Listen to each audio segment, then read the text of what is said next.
All right, welcome back to another agent interview, and I'm going to jump right into it. I've got one of my my top agents that is in my life, and I mean that. I've got a guy that is super coachable, who has actually done the work to get the results. With me today, I've got Nick Ottenbacher. Nick, thanks for being on the show again with me. I appreciate you doing this for other people. Yeah, man, I'm looking forward to it. Let's get into it. Here's the deal. I don't know if agents still have trouble understanding kind of what to do. I think most people, if you ask them, could tell you, yeah, this is exactly what you do. I think real estate agents, Nick, have a problem doing it, executing, right? And so you're a guy that came into my life about a year ago, and we've been through so much together. I want to talk about your ability to be coachable, to do what it is that you've learned to do. How is it that you are so coachable? Because that's such a rare trait I find these days with other realtors. Yeah, I think, I think one of the first things is a lot of agents are confused on, or not really confused. It's, what should you be doing? And I think, you share this same opinion, but really there's no exact right thing. I think you just got to first make the decision on what you're going to be doing and stick to it, in the long term. You got to be so committed where, say a week goes by, couple of weeks, a month goes by, and you're not seeing the results, that you're just going to be able, to keep moving forward, keep sticking through whatever it is you want to do. And then when it comes to, being coachable, I think, it's the same premise where you got to find somebody that you really trust, that they know exactly what's going to be the absolute best way to get you to where you need to be. And when I met you, I think I just bought into everything that you were about in terms of everything that you teach. You were somebody that I could look up on the MLS. You had the results. So I was just in a position where, whatever this guy says to do, I'm going to follow it step by step. And, the results are, coming together. I love it. And that makes a lot of sense. I think that the thing that I haven't been able to figure out yet is there's been many agents that have come into my life, both at our company and through my training or coaching company, Nick, that initially say the same thing. Initially, they tell me, Nick, listen, dude, I will do everything you tell me to do. You show me the way, you show me how to do it, and I will do it.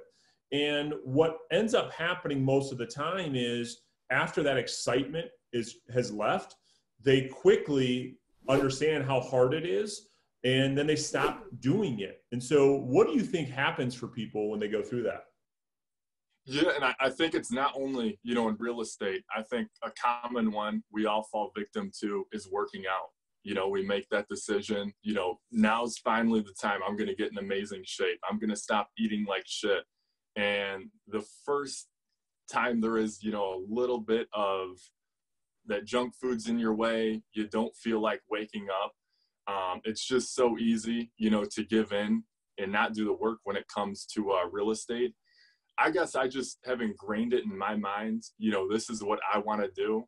And I'm going to put in, the time and the hours, whether, the same type of work as if I was working at GM, working a 40, 50-hour work week. I've just committed to it and, to make it work. I don't know. I don't have any special formula as to, what's forcing me to do it. It's just kind of like putting in the work. Well, and that's what's interesting. I think a lot of agents think that there is a magic formula or there is this magic potion that, once I remove the curtain, they're going to be like, oh my gosh, that's the thing, Brandon. That's why I'm not getting results. Can you talk about what it really takes day in, day out, the amount of work that you're putting in? When you say, dude, I'm willing to do the work, tell people what that work entails that you do every single day without fail. Yeah, so what I've bought into is really the prospecting model. I've got a lot of people that I look up to that have done this, including you. There's Kevin Mills out there, James Michener, and a lot of these guys that buy into this prospecting model, higher profitability, but it also takes a lot of work up front. So for me, and what that work exactly looks like, I got my schedule set in stone. Basically every morning at 8 o'clock, and this has been for the past 2 years now, I'm on the phones every morning at 8, and I'll typically make calls until about 2 o'clock. And at that point, I might have lunch and, get in a quick workout. And during that 8 to 2 point, I'm making at least 50 contacts every single day, Monday through Friday. And then the rest of my schedule, I'll typically have about 5 appointments a week, but I'll put those out in the evening. So 8 to 2 prospect, 2 to 3 take a break, and then I've got appointments at 4 o'clock or 6 o'clock. And if I don't have the appointments during that time, I'm just taking that time to make more calls. Wow. So the way that you outline that seems so simple, right? There's going to be an agent that's watching this that says you prospect every day 8 until 2. Man, that's a lot of rejection. Man, that's a lot of pain. How do you deal with the mental side of staying in the game versus getting caught up in distractions and shiny objects and chasing things that people may believe are easier than prospecting, like social media and all these different things? How do you stay in the game? Yeah, and I'd be lying to you. I've been in the business for about 5 years now, and there's been times in the past where it's been a bad week goes by, and I'm looking at this object or this object. But at this point, what really, keeps me in the game is I've just 100% bought into this is the absolute best way in the way that I'm going to run my business. So it's just, a matter of fact of, if I was working any other job, you're working from 8 o'clock to 5 o'clock and you clock out and you walk home. And I've, tried it the other way where I'm only making calls from 8 to 10 and I don't have any appointments. But because I'm in real estate, I come home, I'm chilling, I'm hanging out with my friends, I'm playing video games. But that's exactly how you go broke in this business. So I've really just committed to saying, hey, whatever time I'm going to work, I'm either going to be on the phones or on an appointment. And that includes cutting out everything else that you could be doing. Like you said, you could be looking at social media. You could be on Facebook. You could be on YouTube. And all of these things, in your mind, while you're looking at it, you feel like it's helping you because you're learning a new thing that's going to help you. But it adds absolutely no value. It's the calls, getting in front of people that really drives that income. So I guess for me, it's just a matter of, I committed to be in real estate. So I'm, committed to making those calls and, doing the work that actually provides the results. Yeah, thank you for being honest, because I went through the same thing, right? I mean, prospecting over the phone is probably the hardest thing in sales, but the most effective thing in sales. And so rightfully so, people start making these calls through excitement. When the excitement leaves is when they start to get distracted and trying all the different shiny objects. Two things that you said that stood out to me the most. One was you surrendered to a process and a methodology that has proven results. And then you practiced unwavering commitment, meaning you don't try it for 3 days, not make $10,000 that week, and then you go try something else. You've stayed committed. Now, through this process, you've proven to yourself that it has worked. What's an average week, month look like for you from a production standpoint? Yeah, so going back to October, I've consistently taken 4 listings every single month. Last month with the quarantine and the shutdown, I didn't take any, but so far this month, I've gotten 8 listings taken. So it's been, pretty much 1 a week, pretty consistent about 200 contacts every week. And then, the appointments met typically about 3. So it's, it's been pretty consistent, my numbers throughout the past, 6, 7 months or so.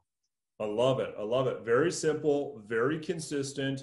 You constantly are sending me pictures every Sunday night of all of your results for the prior week. That's part of being coachable. And then the other thing is, let's talk about approach and skill set, because someone that's watching this can't just go and have 200 conversation and list 8 properties in a month. So walk people through the skills that you've learned and the approach of how important that face-to-face meeting has been for you. Yeah, and I actually just got done reading the book called Spin Selling, and I know you're probably familiar with that. But basically what it's about is they looked over 35,000 different sales calls, and they're looking for, the number one indicator that is the top sales people. And, a lot of people think, who's the best closer? What type of questions are you asking? And they said the number one skill you have to learn as a salesperson is always constantly moving the sale forward. And what I love about your program, it's like you got different benchmarks for every single person you're working with. You have that initial call. After the initial call, the next benchmark is you got to get that face-to-face meeting. Once you're on that face-to-face meeting, there's a few different benchmarks you can hit.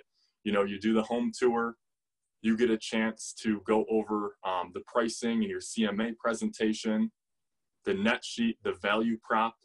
And then after that appointment, you continue the follow-up, then that gets to a listing appointment. So I think it's, that approach that you're constantly looking to push the sale forward. But what's most critical that not a lot of other sales trainers and the past people that I've worked with before is they don't, that initial face-to-face meeting. It's all about getting face-to-face with as many people as you can. And once you push enough people through kind of that sale or that pipeline, all of a sudden you got a pipeline of, 50, 60 potential hot sellers that you've actually met with face-to-face that you're calling every Monday. And that's what's kind of drawn, most of those listings from. I love it. So 2 things: Spin Selling, phenomenal book. If you guys haven't watched it, read that, go get it.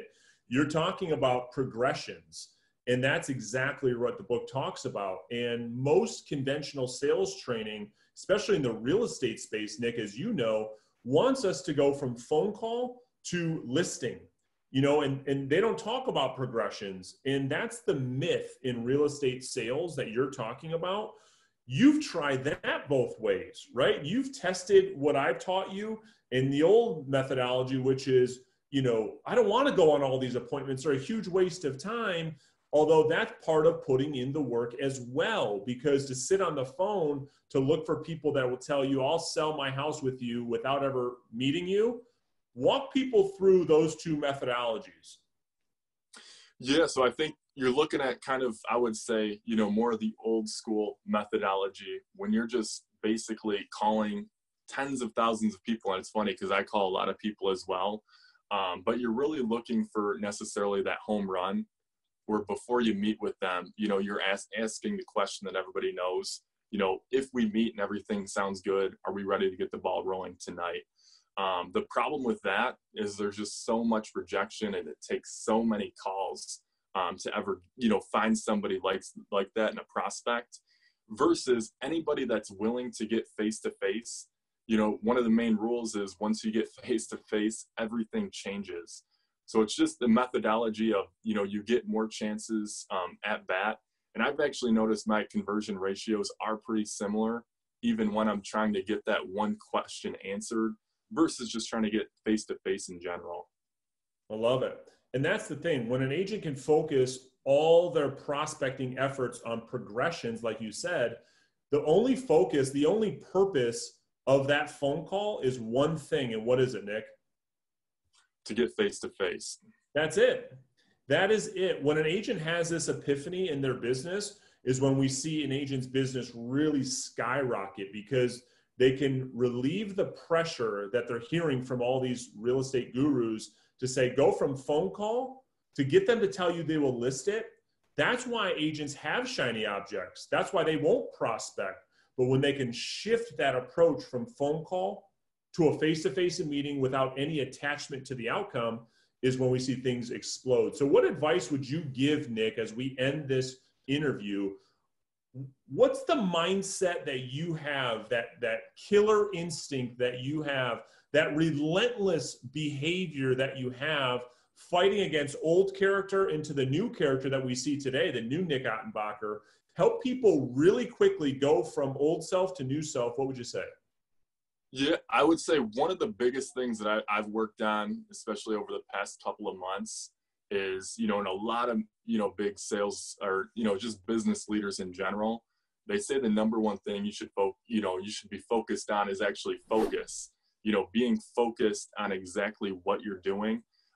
For me, I did the test where every 10 minutes you're writing out what you're doing.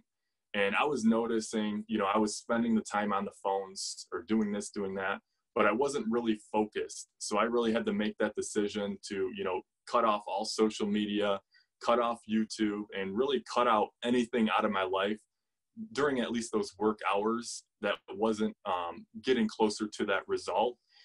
So I guess, my one advice is just be more focused and, cut out everything else and say no, to everything else out there.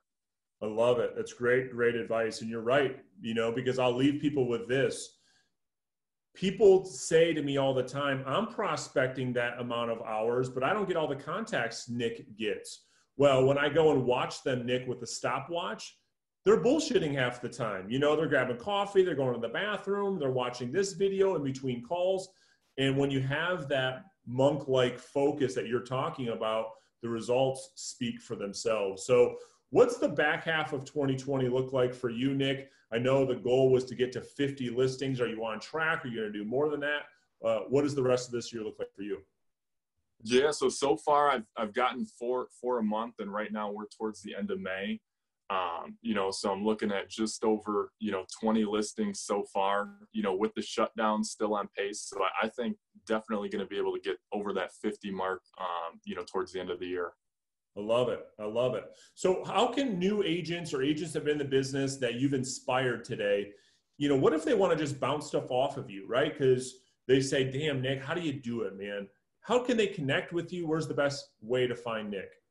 Yeah, I'd love to talk to anybody. My email is southeastmirealtor@gmail.com, or my cell phone, text me 586-651-9703. Awesome, man. Well, keep pushing forward. I cannot wait to see your future. I can't wait till we're talking about 100 listings a year when you've got a full-time assistant. Those are going to be very exciting times for you, Nick. Keep pushing yourself every day, my friend.